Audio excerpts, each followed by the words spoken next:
அதிமுக கூட்டத்தில் தாவேக்கா கொடி ஆட்டும் போது உற்சாகமடைந்து எடப்பாடி என்ன சொன்னார், பிள்ளையார் சுழி போட்டாச்சு கூட்டணிக்குன்னு சொன்னார். அது வந்து ஒரு பெரிய ஸ்டேட்மெண்ட் அது ஆக்சுவலாக.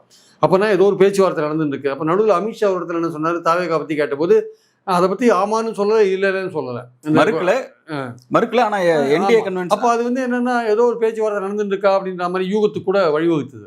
ஸோ இந்த மாதிரி விஷயங்கள்லாம் இருக்கும்போது தாவேக்காலேருந்து மறுக்கலன்னு சொன்னபோது கொஞ்ச நாளைக்கு முன்னாடி ஆதவர்ஜன் என்ன சொன்னார், 1 மந்த்துக்கு முன்னாடி எங்களுக்கு என்ன ஸ்டாண்ட் இருந்தோ அதே ஸ்டாண்ட் அப்படின்னார். நிர்மல்குமார் சொன்னார் என்ன ஸ்டாண்ட் இருந்தோ அதே ஸ்டாண்டு தான் அப்படின்னார். அதாவது தாவேக்கா தான் திமுகவுக்கு போட்டி, முதல்வர் வேட்பாளர் விஜய் தான், எங்கள் தலைமையில் தான் கூட்டணின்றது தான் ஓல்டு ஸ்டாண்ட் அது ஆக்சுவலாக.